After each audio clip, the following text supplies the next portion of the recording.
Baik ikhwan sekalian, alhamdulillah pada kesempatan yang baik ini kita akan kembali lanjutkan kajian kitab kita dari kitab Al-Fiqh Al-Muyassar ya, fi Dawil Kitab was Sunnah. Kalau sebelumnya kita sudah membahas terkait dengan dua jenis sujud yang sudah berlalu, yaitu sujud sahwi dan sujud tilawah. Sekarang kita masuk pada al-mas'alatus sadisah, permasalahan yang keenam ini yang kita akan bahas, yaitu sujud syukur ya. Jadi sujud syukur ini yang jenis sujud yang ketiga yang kita akan bahas, yang sebagaimana ditulis oleh muallif di dalam kitab Al-Fiqh Al-Muyassar ini. Kata penulis di sini, ikhwan sekalian, teman-teman sekalian, yustahabbu liman waradat alaihi ni'matun. Jadi disunahkan, dianjurkan, disukai, dicintai liman waradat alaihi ni'matun, bagi seorang yang mendapatkan satu kenikmatan yang baru ya. Jadi sujud syukur ini dilakukan, disunahkan ketika seseorang ini yang pertama ya, waradat alaihi liman waradat alaihi ni'matun, kepada siapa yang dia mendapatkan satu kenikmatan yang baru. Jadi itu bentuknya. Adapun kenikmatan yang sifatnya terus menerus, tentu kita manusia tidak pernah luput darinya ya. Begitu banyak nikmat Allah Subhanahu wa taala yang sifatnya terus menerus. Sampai-sampai Allah Subhanahu wa taala berfirman di dalam Al-Qur'an, "Wa in ta'uddu nikmatallahi la tuhsuha."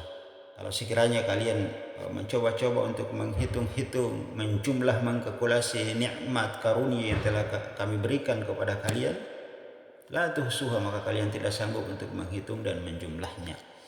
Begitu banyaknya nikmat Allah Subhanahu wa taala yang senantiasa menyertai kehidupan kita di setiap saat dan keadaan. Namun yang dimaksud di sini adalah bukan seluruh nikmat tersebut. Ya, tentunya nikmat tersebut kita wajib bersyukur ya. Kita wajib bersyukur. Namanya bersyukur terhadap nikmat Allah itu adalah perkara yang wajib ya. Siapa yang tidak bersyukur kepada nikmat Allah, maka dia telah durhaka kepada Allah. Allah mengatakan, la in syakartum la azidannakum. Jika kalian bersyukur, aku tambahkan nikmat tersebut. Wala in kafartum, namun jika kafir, kamu tidak bersyukur, tidak mau bersyukur terhadap nikmatku, inna adzabil lasyadid, maka tunggulah sesungguhnya azabku sangatlah pedih, sangatlah berat. Maka wajib kita bersyukur terhadap seluruh nikmat Allah Subhanahu wa taala. Bersyukur dengan hati kita, bersyukur dengan lisan kita, begitupun bersyukur dengan anggota tubuh kita. Begitulah cara kita mensyukuri nikmat Allah Subhanahu wa taala. Nah, ikhwan sekalian, yang dimaksud di sini adalah alaihi nikmatun, kenikmatan yang baru ya, yang belum pernah dia rasakan sebelumnya. Maka ketika hal itu terjadi, dia melakukan sujud syukur. Ini yang pertama. Kemudian yang kedua, audufiyat anhu nikmatun, atau seseorang diselamatkan dari satu musibah, satu kecelakaan misalnya. Ada kecelakaan beruntun ya. Kemudian dia diselamatkan di situ, jiwanya diselamatkan, nyawanya. Maka dia segera melakukan sujud syukur sebagai bentuk terima kasih kepada Allah di mana Allah Subhanahu wa taala telah menyelamatkan jiwa dan nyawanya. Itu ya, jadi dia diselamatkan dari satu musibah, satu bencana, satu malapetaka yang mungkin tadi kalau dia bisa membinasakan dia, tapi Allah selamatkan dia. Maka dia bersyukur kepada Allah dalam kondisi seperti itu. Dan salah satu bentuk rasa syukurnya itu dia melakukan sujud syukur. Kemudian yang ketiga, au busyira bima yasurruhu, atau seseorang diberitahukan kepadanya satu kabar yang dimana kabar itu datang sungguh luar biasa menggembirakan dia ya. Jadi dia diberitahukan dengan satu kabar yang kabar itu menggembirakan jiwanya, menyenangkan hatinya. Jadi ini tiga kondisi seseorang disyariatkan, disukai, dimustahabkan, disunahkan untuk dia melakukan sujud syukur. Yang pertama tadi ketika seorang mendapatkan kenikmatan yang baru. Yang kedua ketika dia diselamatkan dari satu musibah atau satu bencana mara bahaya. Kemudian yang ketiga, atau dia diberitahukan satu kabar gembira, yang kabar gembira tersebut sungguh sangat menyenangkan hatinya. Kemudian kata penulis, ayyakhira sajidan lillah. Kalau dia dapat tiga kondisi di atas, kalau dia dapat kondisi tiga yang di atas ya, ayyakhira sajidan, maka dia segera tunduk melakukan sujud kepada Allah Subhanahu wa taala. iktidaan bin Nabi sallallahu alaihi wasallam, sebagai bentuk dia mengikuti apa yang telah dicontohkan oleh Rasulullah sallallahu alaihi wa ala alihi wasallam. Kemudian kata penulis di sini, ikhwan sekalian, wala yushtaratu fiha istiqbalul kiblah. Jadi ini kita tidak harus menjadi syarat ya. Ketika seseorang melakukan sujud syukur itu dia harus istiqbalul kiblah, menghadap ke arah kiblat. Itu tidak menjadi syarat ya. Walakin akan tetapi ini istiqbaluha fa huwa afdalu. Tapi kalau seseorang dia menghadap kiblat itu lebih utama. Kalau dia mampu menghadap kiblat dan memungkinkan untuk dia sujud syukur menghadap kiblat, maka dia itu lebih afdal kalau dia lakukan. Tapi kalau tidak memungkinkan, dia tidak mampu menghadap kiblat, maka di saat itu dia sujud sesuai dengan arah dia, mau arah barat, utara, selatan, timur, itu tidaklah menjadi masalah, karena itu bukan menjadi salah satu syarat utama untuk seseorang ketika melakukan sujud syukur dia harus menghadap ke arah kiblat. Tapi sifatnya afdoliyah, sifatnya lebih utama. Waqad kana Rasulullah sallallahu alaihi wasallam. Kemudian ikhwan sekalian, teman-teman sekalian, sungguh Rasulullah sallallahu alaihi wasallam yaf'aluhu, telah melakukan daripada sujud syukur ini. Fa'an Abi Bakratin, sebagaimana berdasarkan satu hadis yang diceritakan dari Abu Bakrah atau diriwayatkan dari Abu Bakrah radhiyallahu anhum, anna Nabi sallallahu alaihi wasallam, bahwasanya Nabi sallallahu alaihi wasallam kana iza atahu amrun yasurruhu, bahwasanya apabila Nabi sallallahu alaihi wasallam datang kepadanya amrun, satu perkara, yasurruhu, di mana perkara itu menggembirakan, menyenangkan hatinya, au yusarruhu bihi, atau dengannya dia bergembira dengan kabar tersebut, perkara tersebut, kharra sajidan syukran lillahi tabaraka wa ta'ala, maka Nabi segera tunduk turun melakukan sujud syukur kepada Allah subhanahu tabaraka wa ta'ala sebagai bentuk terima kasih dan rasa syukurnya Rasulullah Muhammad sallallahu alaihi wasallam kepada Allah tabaraka wa ta'ala. Wa kada fa'iluhu sahabatu ridwanallahi alaihim, begitupun demikian yang menjadi perbuatan sahabat radhiyallahu taala anhum alaihi. Kemudian kata beliau, wa hukmu hadhihi sujud, dan hukum melakukan sujud syukur ini, hukmu sujud tilawah, sama hukumnya dengan melakukan sujud tilawah. Wa kaza sifatuhu wa kaifiyatuhu, begitupun sifatnya dan tata cara pelaksanaannya ya. Dilakukan dengan satu kali sujud, kemudian setiap kali dia sujud turun untuk sujud dia bertakbir mengucapkan Allahu Akbar, kemudian di dalam sujudnya dia membaca doa subhana rabbiyal a'la wa bihamdi, itu dalam sujud syukurnya. Jadi tidak ada bacaan doa-doa khusus ya, sama seperti bacaan doa-doa yang dia baca di dalam salat, itulah yang dia baca pula di dalam sujud syukur, subhana rabbiyal a'la wa bihamdi. Kemudian dia bangkit dari sujudnya, dia mengucapkan Allahu Akbar. Gitulah tata cara pelaksanaan sujud syukur, sama dengan tata cara pelaksanaan sujud tilawah. Maka setelah selesai jenis sujud yang ketiga ini, kita sudah bahas 3 jenis sujud syukur sebagaimana yang ditulis oleh muallif di dalam kitab Al-Fiqh Al-Muyassar ini. Yang pertama sujud sahwi, kemudian yang kedua adalah sujud tilawah, dan yang ketiga adalah sujud syukur. Sekarang ikhwan sekalian, kita masuk pada al-babus sabi'u, yaitu bab yang ke-7. Fi salatil jama'ati wa fihi masail.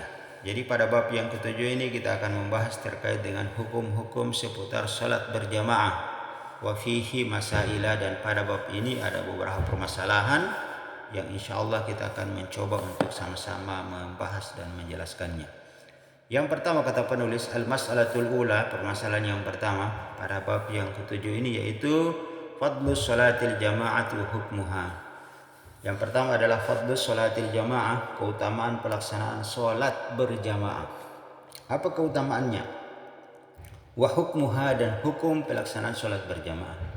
Yang pertama kata penulis, fadluha, keutamaan pelaksanaan salat berjamaah. Kata beliau, salatul jama'ati fil masjid sya'iratun adimatun min sya'airil Islam. Bahas salat berjamaah fil masajid, yang dilakukan di masjid, sya'iratun adimatun, dari syiar-syiar Islam yang sangat agung, yang sangat mulia, dari syiar-syiar Islam yang terbesar, min sya'airil Islam, dari syiar-syiar Islam yang ada. Ya. Jadi perhatikan di sini. Sya'iratun azimatun. Syiar Islam yang paling agung, yang paling mulia. Syairah, syiar Islam itu juga disebut sebagai tanda atau identitas seorang muslim dan orang yang beriman. Jadi salah satu identitas seorang yang beriman, seorang mukmin itu adalah dengan dia menjaga sholat berjamaah di masjid. Ya, dengan dia menjaga sholat berjamaah di masjid. Itu identitas sya'iratun azimatun. Syiar Islam yang paling agung, yang paling besar. Nah, sya'iratun itu identitas, tanda itu tadi. Makanya Allah Subhanahu wa taala menyebutkan di dalam Al-Qur'an, innama ya'muru masajidallahi man amana billahi wal yaumil akhir. Sesungguhnya orang-orang yang senantiasa memakmurkan masjid-masjid Allah Subhanahu wa taala dengan melakukan salat berjamaah 5 waktu dalam sehari semalam, innama ya'muru masajidallah man amana billahi wal yaumil akhir. Mereka itulah orang-orang yang beriman kepada Allah dan beriman kepada hari akhir. Ini identitas mereka itu dengan senantiasa memakmurkan masjid, melakukan salat berjamaah 5 waktu dalam sehari semalam di masjid, min sya'airil Islam, min sya'iratun azimatun min syair Islam, dari syiar-syiar Islam yang agung, yang terbesar, min sya'airil Islam, dari syiar-syiar Islam itu. Ini yang pertama, keutamaannya luar biasa ya. Kemudian kata beliau, wattafaqal muslimuna, telah sepakat kaum muslimin, ala anna da'is salawatil khamsa fil masjid, bahwasanya melakukan salat 5 waktu di masjid itu min a'zami ta'at, dari bentuk ketaatan yang paling agung, yang paling mulia, yang paling besar. Faqad syara'a lillahi lihadzal ummati ijtima'i fi awqatin ma'lumat, dan sungguh Allah Subhanahu wa taala telah mensyariatkan di hadzal ummah, kepada umat ini, kepada kaum muslimin ini, al-ijtima' fi awqatin ma'lumat, untuk mereka senantiasa berkumpul pada waktu-waktu tertentu. Minha, diantaranya mereka disyariatkan untuk berkumpul, minha salatul khams, yaitu pada salat 5 waktu, salat berjamaah, was salatul jum'ati, pada salat Jumat juga kaum muslimin dianjurkan untuk berkumpul di situ ya. Was salatul aidain, dan salat 2 hari raya, yaitu hari raya Idul Fitri dan Idul Adha. Was salatul khusuf, kemudian pada saat pelaksanaan salat khusuf, yaitu salat gerhana, baik gerhana bulan maupun gerhana matahari. Wa 'adamal ijtima'at wa ahammuha al-ijtima' bi Arafatin, dan berkumpulnya kaum muslimin yang paling agung, yang paling besar ya. Berkumpulnya kaum muslimin yang paling agung, yang paling besar, wa ahammuha, dan yang paling penting dari seluruh perkumpulan kaum muslimin ini, al-ijtima'a bi Arafatin, yaitu berkumpulnya kaum muslimin di padang Arafah di saat pelaksanaan ibadah haji. Maka ini ikhwan sekalian ya. Jadi tentu semua ini ada hikmahnya ya, ada hikmahnya terkait dengan kita disyariatkan untuk berkumpul pada waktu-waktu yang sebagaimana disebutkan di atas. Alladzi yasiru ila wahdatil ummah. Jadi hal ini alladzi yasiru ini sebagai isyarat, sebagai tanda ya, ila wahdatil ummah, ila wahdatil ummatil islamiyah, bahwa bersatunya umat Islam ini.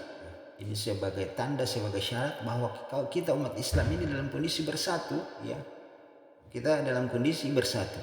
Fi aqaidiha, baik itu bersatunya kita, persatuan kita fi aqaidiha dalam masalah akidah kita, keyakinan kita, wa ibadatiha, begitupun dalam ibadah kita.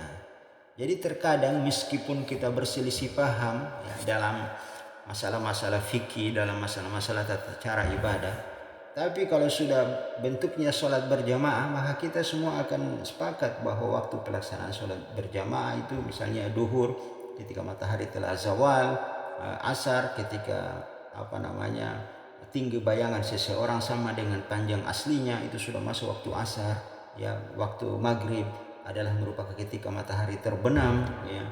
Kemudian waktu isya setelah habis pelaksanaan sholat maghrib, waktu subuh ketika telah terbit fajar shadiq. Maka ini semua kita sepakat dalam hal-hal seperti ini ya.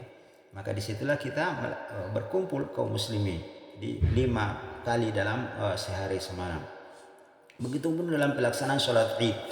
Nah, sholat id sangat disayangkan kita di Indonesia ini selalu terjadi 2 hari raya. Misalnya di hari raya Idul Fitri ada golongan ini dia lebih awal atau dia lebih akhir. Ya, padahal sebetulnya kalau kita lihat ya, namanya urusan penetapan hari raya baik Idul Fitri maupun Idul Adha itu berada di pemerintah, bukan kewenangan organisasi kelompok tertentu. Tidak bisa, mereka tidak bisa bertanggung jawab terkait dengan kekeliruan yang mereka buat. Tapi yang bisa bertanggung jawab itu adalah pemerintah yang sah di sebuah negeri. Kalau pemerintah sebuah negeri ternyata menentukan terkait dengan hilal, masuknya Ramadan, datangnya 1 Syawal itu keliru, maka pemerintah yang menanggung tersebut. Tapi kalau antum ikut ormas, ternyata mereka keliru, salah, siapa yang bertanggung jawab terhadap antum? Ormas tidak bisa bertanggung jawab terhadap mereka menanggung dosa, tapi mereka tidak akan bertanggung jawab. Maka ini ikhwan sekalian, lebih selamat itu kita ikut pemerintah supaya bersatu kaum muslimin, karena ibadah-ibadah ini adalah diserukan di sini pentingnya persatuan. Jangan kita menahan ego, ya, seperti itu. Terkadang kita ini berbeda pendapat, tapi dalam masalah-masalah tertentu hendaknya kita senantiasa menunjukkan persatuan. Kita berikan contoh misalnya seperti seorang wanita haid, ya, seorang wanita haid itu dia boleh makan di siang hari di bulan Ramadan, itu boleh, karena memang dia tidak diwajibkan berpuasa.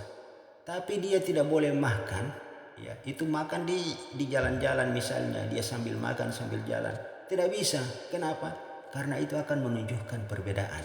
Meskipun boleh sebetulnya, meskipun boleh, tapi tidak boleh dia melakukan itu, karena itu menunjukkan perbedaan. Nanti dia akan berbeda dengan kaum muslimin yang lainnya.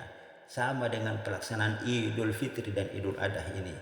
Meskipun sesungguhnya boleh dengan perhitungan hisab, dengan perhitungan ru'yatul hilal boleh, tapi hendaknya kita tidak boleh menampakkan perbedaan dengan kaum muslimin yang lainnya.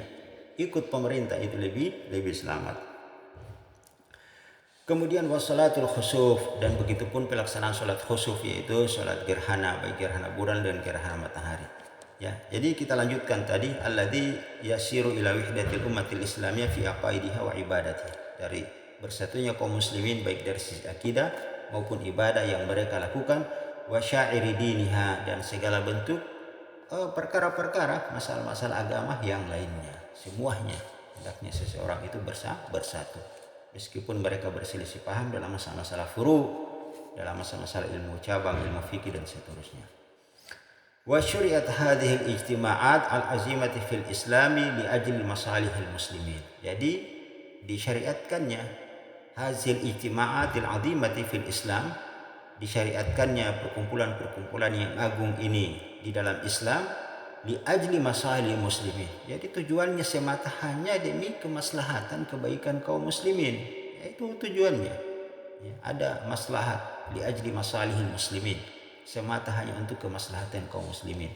Fa fiha tawasul bainahum, dengan tadi salat berjamaah, fa fiha tawasul bainahum, akan semakin mempererat hubungan persaudaraan, akan semakin memperkokoh hubungan silaturahmi di antara sesama kaum muslimin. Wa tafaqqud ba'duhum ahwali ba'd, kita akan senantiasa mengetahui keadaan saudara kita yang satu dengan yang lainnya.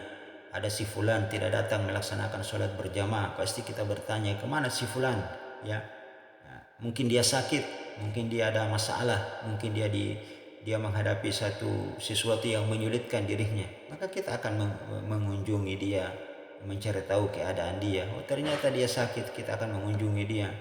Kalau dia ada mendapat kesulitan, kita akan membantu memberikan solusi. Nah, ini diantara manfaat kita melakukan sholat berjamaah itu tadi. Wafiyat tawasul bainahum, hubungan kekeluargaan, silaturahmi, keakraban di antara kita kaum muslimin yang senantiasa berjumpa di masjid untuk melakukan sholat berjamaah ini semakin kuat, semakin bagus. Ada kesatuan hati, akan tercipta cinta dan kasih sayang, saling menyayangi, saling mencintai di sesama kita kaum muslimin. Wa tafaqud ba'duhum ahwal ba'd, begitupun kita akan saling mengetahui keadaan satu saudara kita dengan yang lainnya. Wa ghairi dzalika, dan yang selain itu mimma yahumu, dan selain itu yang lebih penting atau yang lebih penting daripada selain itu semua, ala ummatil islamiyah, bagi umat kaum muslimin, ala ikhtilafi syu'ubiha, berbedahnya ikhtilafi syu'ubiha, berbedahnya bangsa mereka, wa qabailiha, dan suku-suku mereka akan bisa bersatu. Meskipun kita berbeda bangsa, berbeda suku, tapi di antara yang paling penting pelaksanaan sholat berjamaah adalah kita bisa bersatu dalam saf sholat berjamaah. Meskipun kita berasal dari bangsa yang lain, dari suku yang lain, kita akan bersatu. Kama qala ta'ala, sebagaimana Allah Subhanahu wa taala berfirman, ya ayuhan nas, wahai sekalian manusia, inna khalaqnakum min dzakarin wa unsa, sesungguhnya kami telah menciptakan kamu dari seorang laki-laki dan seorang perempuan. Wa ja'alnakum syu'uban wa qabaila lita'arafu, yang kami menjadikan kamu syu'uban, berbangsa-bangsa, wa qabailan, bersuku-suku, lita'arafu, tujuannya hanya untuk saling kenal mengenal, ya. Jadi kita berdiri dalam satu shaf salat berjamaah, ya. Misalnya bermacam-macam bangsa di Masjidil Haram itu, seluruh negara semua berdiri dalam satu shaf salat berjamaah. Wa qabailan, dari berbagai macam suku. Apa tujuannya? Lita'arafu, untuk mereka saling kenal mengenal. Apalagi kalau itu dilakukan setiap hari 5 waktu, sehari semalam di sebuah masjid. Mereka sholat di situ dari berbagai macam bangsa dan suku yang berbeda-beda. Ada suku Jawa, ada suku Buton, ada suku Bugis, ada suku Makassar, ya, semua. Ada suku Madura, ada suku Jawa, dan seterusnya, ya. Apa tujuannya? Mereka senantiasa melakukan sholat lita'arafu, untuk saling kenal mengenal. Inna akramakum indallahi atqakum, dan orang yang paling mulia di sisi kamu adalah orang yang paling bertakwa. Jadi syu'ub, berbangsa-bangsa Allah ciptakan kita, wa qabaila, bersuku-suku, itu tujuannya ada untuk lita'arafu. Dan yang paling mulia di antara kita adalah orang yang bertakwa. Bukan siapa bangsanya, bukan karena dia bangsa Arab lalu dia lebih mulia selain daripada bangsa Arab, itu tidak mulia. Tidak bisa seperti itu. Atau dia karena misalnya suku, dia berasal dari suku ini, dia sukunya lebih mulia daripada suku yang ini. Tidak ada seperti itu. Atau mungkin dia berasal dari keluarga bangsawan, keluarga ningrat, sementara dia dari rakyat jelata, maka dia tidak boleh bersama-sama dalam satu shaf salat berjamaah. Tidak bisa seperti itu. Ikhwan sekalian, di dalam Islam ini Allah tidak mengenal namanya, Islam ini tidak mengenal namanya fanatisme kesukuan, ya. Islam tidak mengenal namanya fanatisme kesukuan, tapi yang dikenal adalah innamal mu'minuna ikhwatun, sesungguhnya orang Islam selama dia Islam ikhwatun, mereka adalah semua bersaudara. Fa aslihu baina akhwaikum, maka eratkanlah selalu hubungan silaturahmi, hubungan persaudaraan di antara saudara kalian sesama kaum muslimin, apapun bangsanya, apapun asal daripada sukunya. Ini ikhwan sekalian, ya. Kemudian kata penulis di sini, waqad hassan Nabi sallallahu alaihi wasallam 'alaiha, dan sungguh Nabi sallallahu alaihi wasallam telah mendorong kita, memberikan semangat dan motivasi untuk senantiasa menjaga salat berjamaah di masjid ini.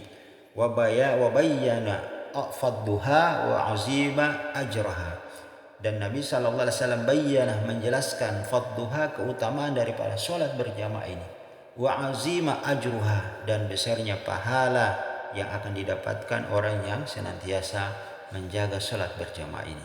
Yang pertama, faqala sallallahu alaihi wasallam, maka Rasul sallallahu alaihi wasallam bersabda, ini hadis yang pertama, yaitu yang dituliskan di sini, salatul jamaati, sesungguhnya salat berjamaah itu afdaluh, dia lebih afdal, lebih utama, lebih mulia, min salatil fazzi, daripada seseorang dia salat sendirian, bisabi wa isyirina darajah, dengan 27 derajat.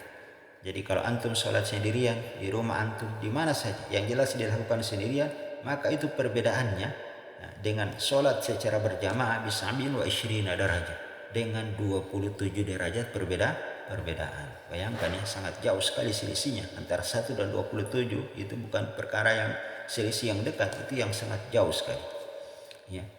Wa qala sallallahu alaihi wasallam, juga berdasarkan sabda Nabi sallallahu alaihi wasallam, salatul rajuli fil jamaati, salatnya seorang laki-laki yang dilakukan secara berjamaah, tudha'af, maka itu dilipat gandakan pahalanya, ala salati fi baitihi, ketimbang dia salat di rumahnya, ya.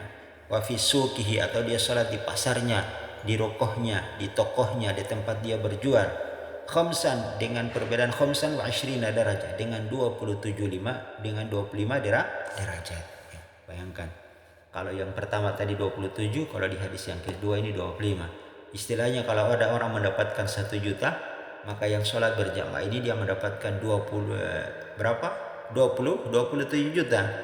Ya. Kalau yang di hadis kedua ini tadi, kalau istilahnya dia mendapatkan keuntungan 1 juta, yang sholat sendirian, sementara orang yang sholat di masjid itu dia mendapatkan 25 juta. Mana yang kita mau? Kalau sekiranya dikalkulasi dalam bentuk dunia, dalam bentuk harta, maka pasti orang semua akan mau yang 25 dan 27. Ya, cuma memang betul bahwa ibadah ini hanya Allah Subhanahu wa taala yang mengetahui. Allah tidak nampakkan semua ini. Dan ibadah itu memang kita melakukannya dengan iman, dengan pandangan iman, bukan dengan pandangan mata kita dan bukan dengan akal-akal terbatasnya akal manusia. Ya, tidak bisa seperti itu.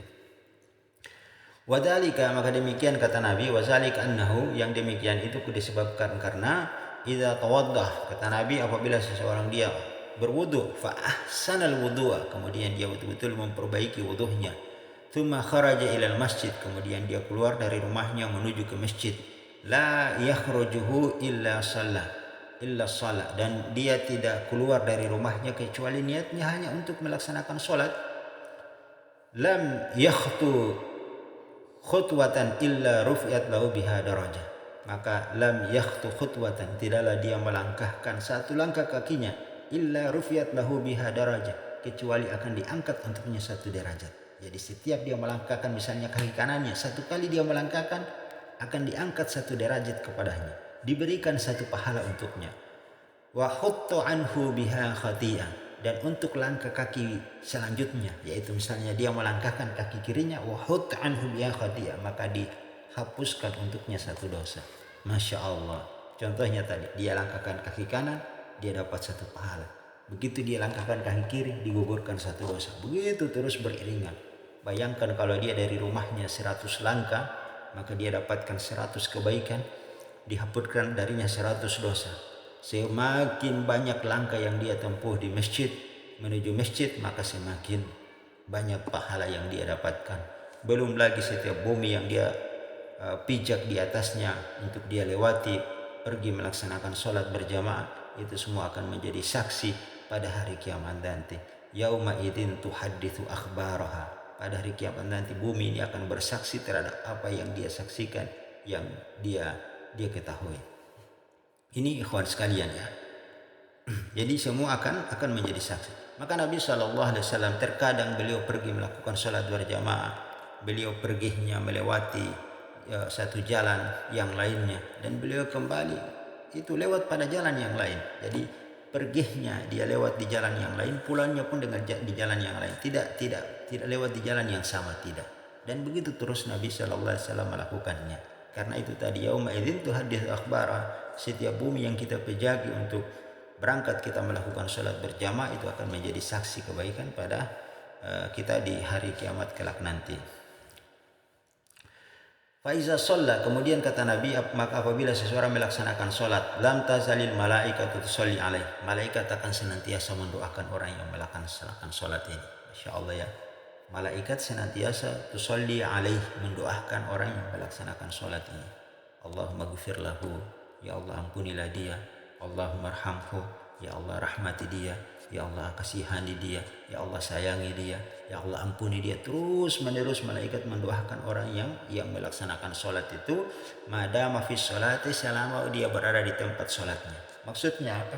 Kita sudah sholat waktu selesai, malaikat masih terus mendoakan kita. Terus ternyata kita ketiduran di masjid untuk menunggu waktu sholat selanjutnya. Tetap madama fi sholati, selama dia berada di tempat sholatnya, di masjidnya, dia menunggu untuk sholat selanjutnya, maka tetap malaikat akan selalu mendoakan orang tersebut. Ya Allah ampuni dia, ya Allah sayangi dia, ya Allah rahmati dia, dan seterusnya di hadis.